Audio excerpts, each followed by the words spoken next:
Tá todo mundo reunido aí, já falei com meu amigo Tassi, falei com meu amigo João Magalhães, primeira dama aí da Maciel, boa tarde, seja bem-vinda, meu amigo Eliezer Rodrigues, também seja bem-vindo. Nós estamos aí nos aproximando, estamos no meio dessa semana, né? Digamos assim, no meio da semana, então nós estamos aí a 11 dias. 11 dias da eleição, né? Tá bem perto. Aliás, tudo que você possa imaginar de surpresa que possa acontecer no período eleitoral, vai acontecer daqui para frente.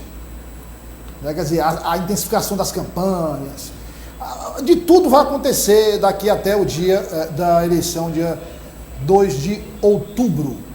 Olha,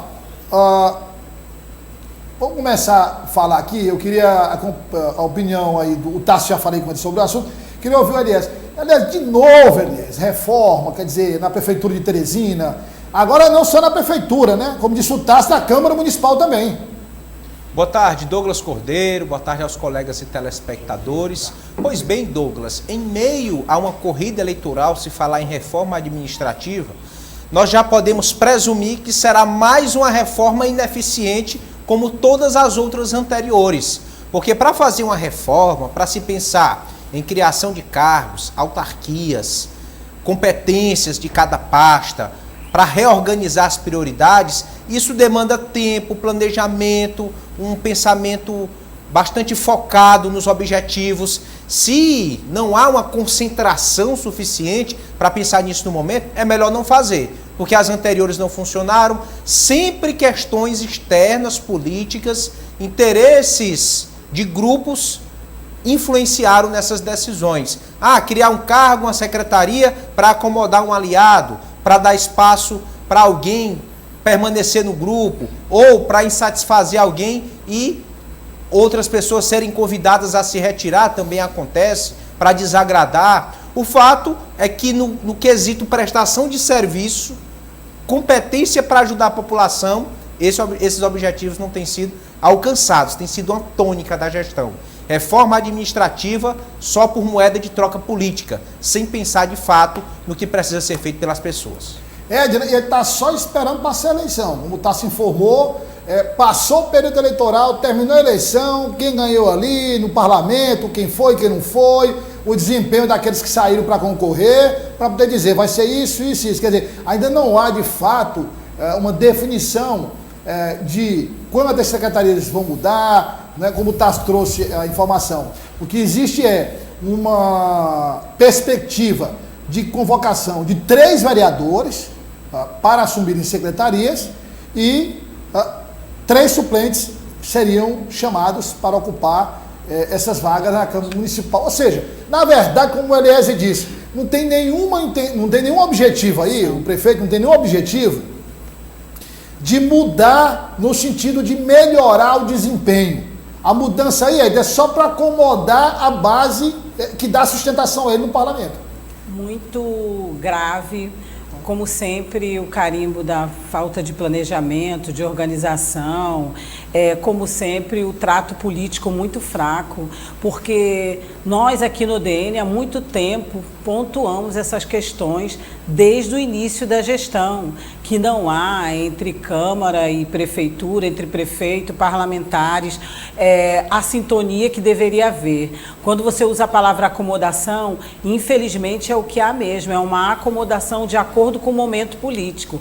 Ora, estamos prestes as eleições já vão acontecer. Só dele fazer esse pré-anúncio ou causar essa expectativa já não é bom, nem para o momento, nem para depois, porque ao invés de estar pensando nesse momento, ele já está prevendo quem é que vai ficar onde e já especulando, fazendo a imprensa, porque é nosso papel, informar, perguntar e transmitir a informação, também especular, também ficar na dúvida e, infelizmente, ter essa análise muito certeira que o Eliezer fez agora e que nós já estamos falando já há um tempo, que é só uma questão política mesmo, é uma questão só de cargos e do que houve agora nas eleições e que nós acompanhamos. Muita insatisfação, tanto do próprio prefeito como da base do governo, de acomodar aí, de acordo com os seus interesses políticos, tanto quem está na gestão como a questão dos vereadores na Câmara, quem apoia, até no início falávamos muito da falta de oposição à Prefeitura, lembram? E também dessa desorganização e dessa falta de sintonia que sempre tem que haver entre o Palácio e a Câmara de Vereadores. João, tem também outra questão.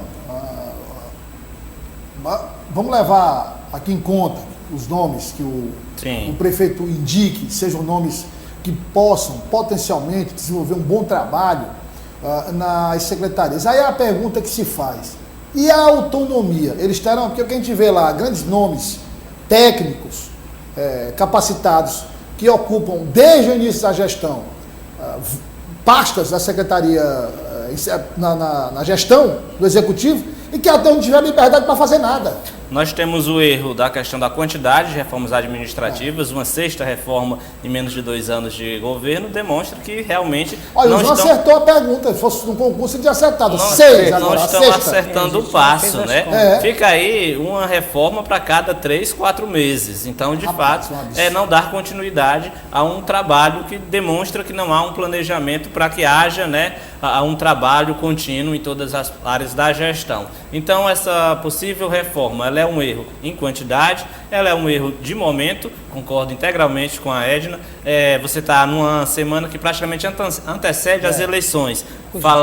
Criar essa expectativa de que vai fazer uma reforma depois das eleições, me parece que você está pressionando alguém a fazer algo, porque afinal de contas, nesse momento atual, todos os candidatos, todos os políticos, os vereadores estão envolvidos em campanhas eleitorais. Eu acho que essa fala do prefeito também vem meio nesse sentido de pressionar os vereadores, pressionar alguém a tentar fortalecer o seu time, que demonstra a sua falta de articulação, porque ninguém faz política com faca no pescoço. Pelo contrário, a política dá certo em um grupo quando ela é feita de forma completamente espontânea, porque as pessoas acreditam num determinado tipo de ação, um determinado tipo de projeto. Agora, essa declaração dele, João, coloca a faca no pescoço. Sim, com certeza. Porque aí o vereador fica naquela de que, então o prefeito está meio que me ameaçando, né? Então, realmente, o momento não foi oportuno. Tem, obviamente... E ele está com desinteria, imagina se não tivesse. Né? Então, tem, obviamente, toda essa questão de que na Prefeitura de Teresina existem técnicos, existem gestores bons, a gente reconhece, mas nenhuma autonomia para desenvolver um bom trabalho, até porque o doutor Pessoa, característica pessoal dele, não dá condição de alguém que seja eficiente prestar o seu trabalho. Ele gosta mais daqueles que estão ali ao lado dele, dizendo que a gestão está ótima, que não precisa melhorar, que tudo está sendo bem feito, que Teresina vive uma verdadeira maravilha, né? A realidade é essa. Então, os gestores competentes que estão na prefeitura, eles não têm uma autonomia para prestar um serviço, porque normalmente esse gestor competente é aquele que tem uma noção de realidade, é aquele que chega para o prefeito e diz: olha, é preciso avançar muito nessa área. Só que na hora que alguém diz isso para o prefeito, ele já corta logo, né? Porque ele não aceita que alguém, mesmo que seja da equipe, comece a dizer que Teresina tem algum problema. Então, não cria na gente nenhuma expectativa, nenhuma esperança de que a situação melhore, mesmo fazendo a reforma administrativa num próximo mês, ou daqui a 3 meses, 4 meses, porque o problema não é muito a equipe. O problema principal está sentado na principal cadeira do Palácio da Cidade, que é quem coordena, que é quem comanda. Douglas, pois não, queria só dar um exemplo aqui para os colegas entenderem a instabilidade que gera essa quantidade de reformas administrativas na gestão municipal. Eu ouvi pessoalmente relatos de vereadores contando a insegurança que é indicar uma emenda para uma secretaria. Porque muitas vezes eles vão lá, sentam com o secretário, constroem projetos juntos, já fazem ali a projeção dos recursos que serão destinados, a forma como podem ser executados. Aí vem o prefeito e muda. Extingue a secretaria, muda o secretário, ninguém sabe o que vai acontecer, o que o outro que vem pensa. E aí paralisa, não acontece... Quer dizer, o que seria, né, aliás, para o vereador, até um motivo de comemorar, porque vai ocupar uma secretaria para desenvolver um projeto. Quer dizer, o convite, às vezes, ele convida, o vereador, às vezes, está se colocando até em dúvida, assim, rapaz, será que eu vou mesmo? Duas informações interessantes, Douglas. Primeiro, corrigindo uma que eu passei na primeira participação, o vereador Joninho é o 3º suplente do PSDB, então vai precisar de uma engenharia para ele assumir. À frente dele tem Ítalo Barros e Paulo Dantas. Então a possibilidade dele ir direto para uma secretaria A possibilidade maior. aí é só aquela que nós cogitamos, é de ir para a secretaria, direto. E uma informação curiosa, no MDB, o primeiro e o segundo suplentes, o Daniel Carvalho, da Saad Norte, e o Roncalho Filho, da Saad Centro, são os dois primeiros suplentes. Caso Jeová ganhe e o vereador Joaquim Caldas assuma, quem vai para o parlamento, caso não haja mudança, é o terceiro suplente, Marquinhos Monteiro, filho do ex-deputado, saudoso deputado Fernando Monteiro, para a gente ver a engenharia que deve ocorrer nesse parlamento depois da eleição. Depois que o Antônio Zé Lira assumir, eu não duvido mais de nada. Não, daí em diante, daí acabou. Aí não tem mais o que fazer, entendeu? Depois, não, mas vem cá. O primeiro suplente de Jeová Alencar, o primeiro suplente é Joaquim Caldas. Isso. Sim, MDB. Então, no caso de uma vitória de Jeová Alencar deixa a Câmara, vai para a Assembleia Legislativa e assume Joaquim Caldas, não é isso? Sim. Efetivamente. É efetivo. Então, o mandato passa a ser Dele. ele, passa a ser o titular. Então, Isso. ele assume secretaria se quiser, ele sai da Câmara se quiser, pronto, fica com ele. Aí, depois dele vem. Daniel Carvalho, superintendente da Saad Norte. Sim. Depois, Roncalhinho, superintendente da Saad Centro. E o terceiro? E o terceiro, Marquinhos Monteiro, filho do saudoso E aí, para o Marquinhos Monteiro chegar à Câmara, esses dois precisam ficar onde estão. continuar onde estão e o Jeová ganhar a eleição. Aí a pergunta é, vale a pena ficar onde estão e não assumir a vaga na Câmara? Essa é a dúvida, né? Se o parlamento é mais interessante do que uma superintendência, né? É porque, Se vão indicar Os alguém, cargos SAAD, executivos costumam ser mais atrativos. são SAADs importantes. Primeiro escalão. as SAADs são importantes, né? São subprefeituras, né? Exatamente, subprefeituras. Depende do que cada um está pretendendo para daqui nos próximos anos. Né? Rapaz, a engenharia do Antônio Politicamente Zé e Lira administrativamente. foi tão bem feita que funciona até na Justiça Eleitoral. Verdade. Entendeu?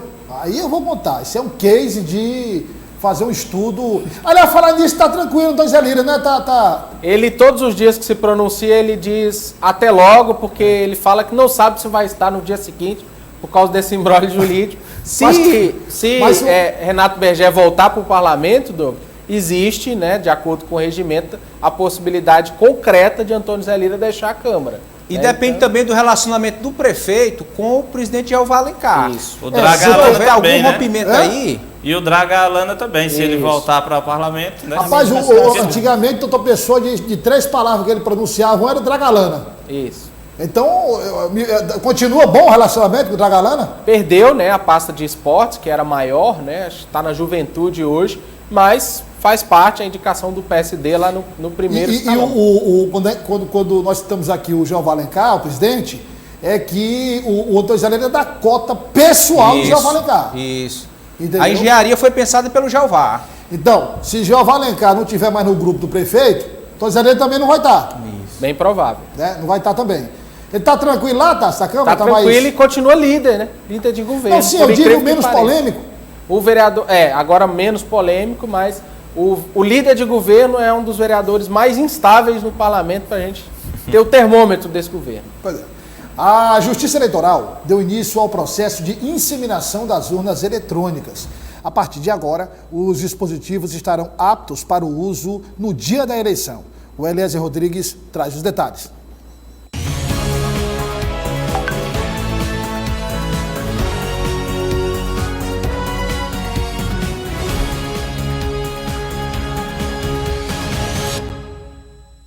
Com a proximidade do dia da votação, a Justiça Eleitoral cumpre mais uma etapa de preparação das urnas eletrônicas.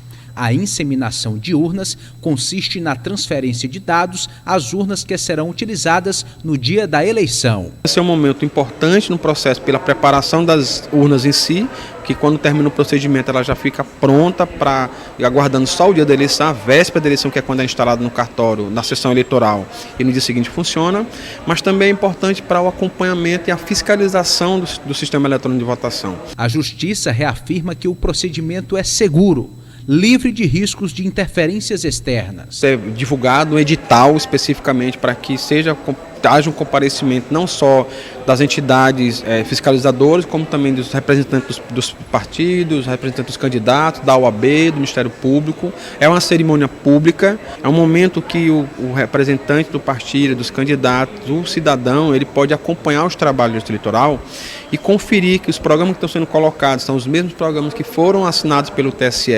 É possível a gente também fazer uma visualização dos dados e das fotos dos candidatos, como também é possível a gente fazer uma demonstração da votação nessas urnas para que o eleitor verifique que ela está funcionando de maneira apropriada e assim, ao final do procedimento, a gente tem a garantia de que ela está pronta para ser usada no dia das eleições, no dia 2 de outubro.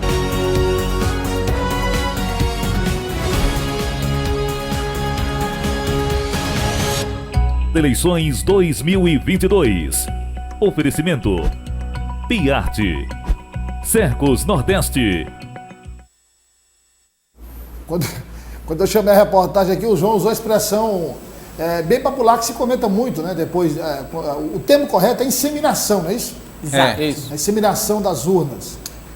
Mas trazendo para a ginecologia, inseminação digamos, a fertilização de forma artificial, não é isso? Isso. O Na João veterinária trouxe a também. linguagem aqui nos bastidores Popular. para o nosso popular. Aí eu fui falar da inseminação das urnas, o João, pronto, emprenhar as urnas. Então a expressão É um termo, só explicando que é um termo muito utilizado nas eleições em que se usa Cavalheiros, urna de ainda leva a pra cédula de bocaninha, papel, né? No movimento Prenhar, estudantil, no movimento estudantil, inclusive, quem participa, Ai, quem sim. participou nos últimos anos, como Cara foi de o meu papelão. caso, o do Eliezer também, a gente dividiu, a gente foi da Verdade. gestão do Centro Acadêmico de Comunicação lá da UFPA. Tempo Faz de um luta. tempo, né, Já isso. tem alguns anos. As Alguns contas, em anos. detalhe, hein? As contas da gestão João Aprovadas. Magalhães foram aprovadas. Aprovadas né? com louvor. E aí, como a urna era de papel, aí cada chapa tinha que ter lá o fiscal para ver se a urna não ia ser emprenhada, que seria exatamente alguém chegar lá, algum Preado gaiato e alguém chegar com o molde de volta, como se e diz no jogar interior, lá e jogar dentro da urna. Mas lá. o João, Exatamente. creio, nunca fez isso. Não, pelo Não, contrário. Aí é o João urna não entendeu, não. fecundada. Aí a A gente gente Fiquei da curioso para fiscalização. saber o lema desse. O João dessa fiscalizava, gestão. pô, o João.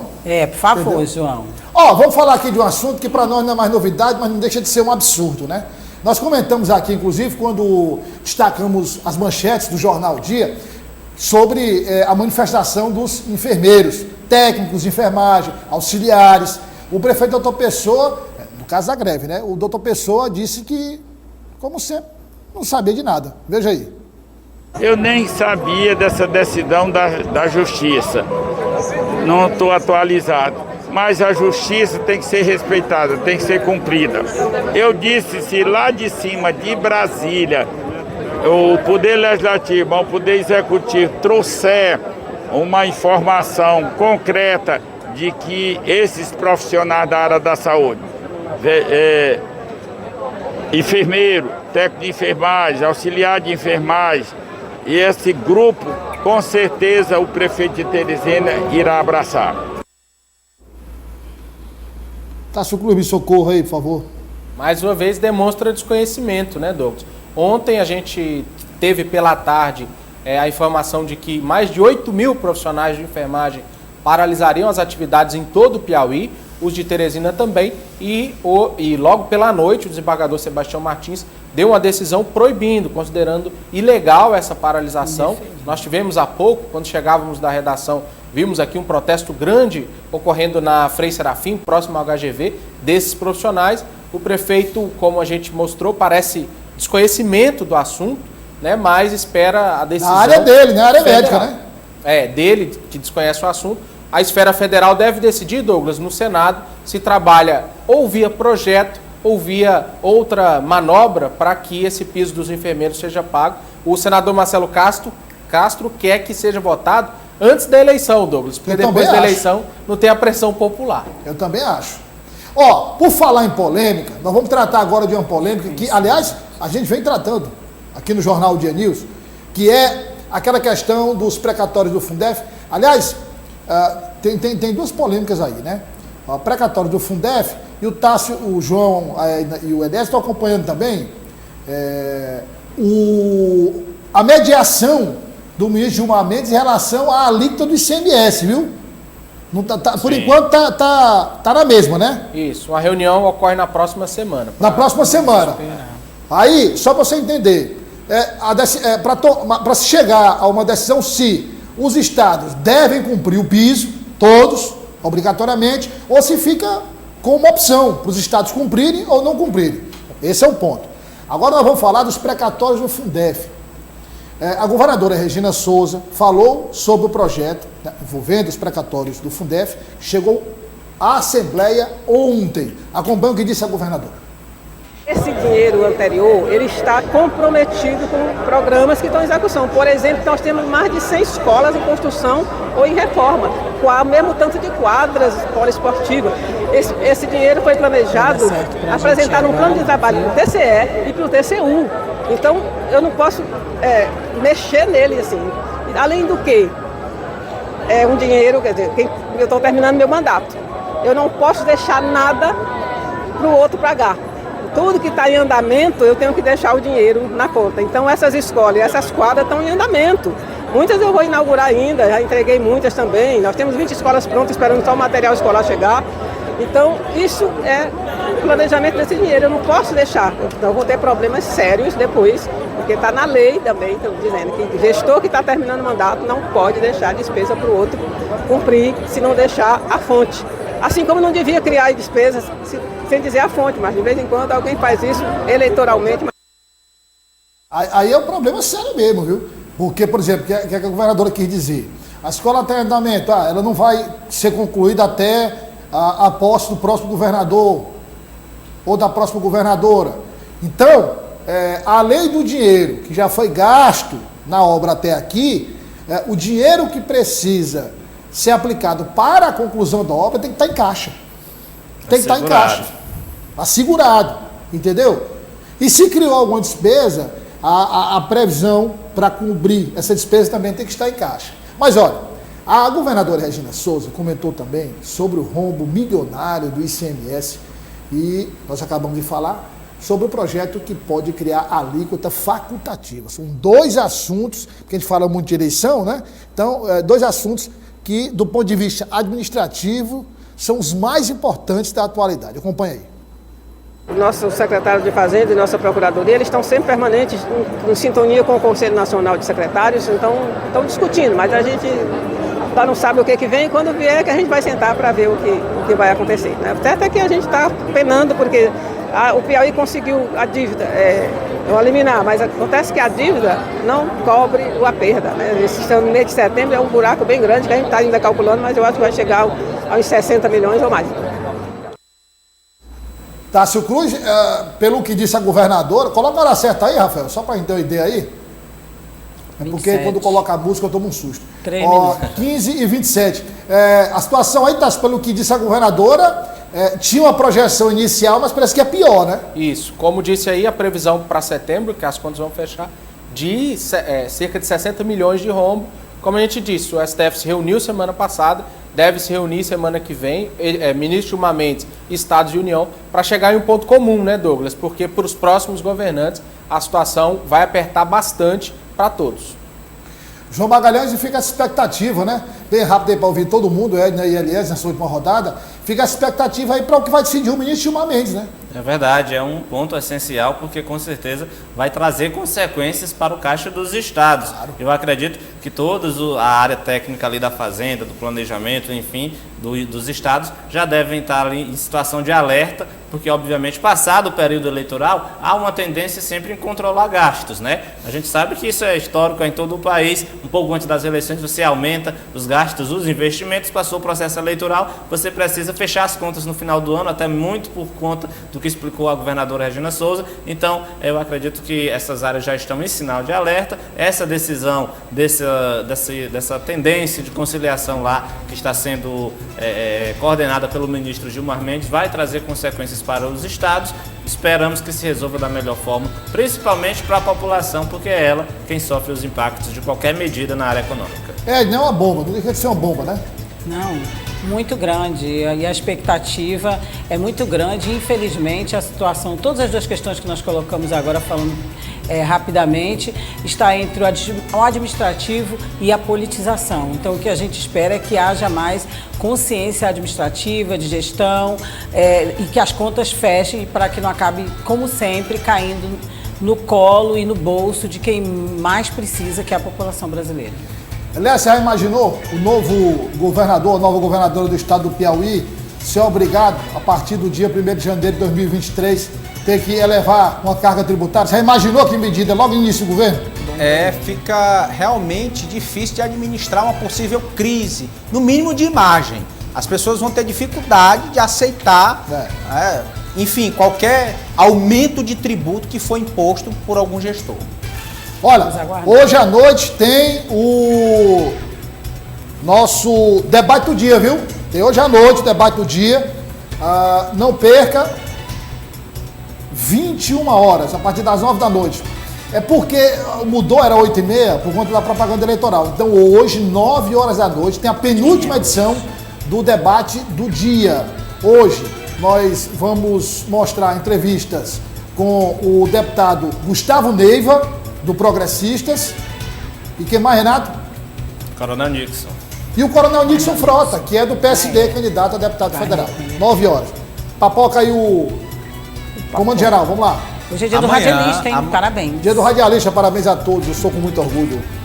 Verdade, os companheiros merecem. Amanhã, a partir das 6 horas da manhã, FM O Dia. A partir das 7h30, também na O Dia TV. Comando geral, sempre imperdível. Obrigado, Edna. Obrigado, João Magalhães. Obrigado, Tássio Cruz. Obrigado, Eliezer. Mas a você que nos acompanhou até agora, muito obrigado pela sua audiência. Prazer saber que você está aí do outro lado. Faça um convite especial para que você retorne amanhã, logo após a propaganda eleitoral, com o jornal O Dia News. 1h25 da tarde, com as notícias que impactaram, as notícias mais importantes de todo o Piauí. Aqui, pela O Dia TV, Sistema O Dia de Comunicação. Pode confiar. Até amanhã.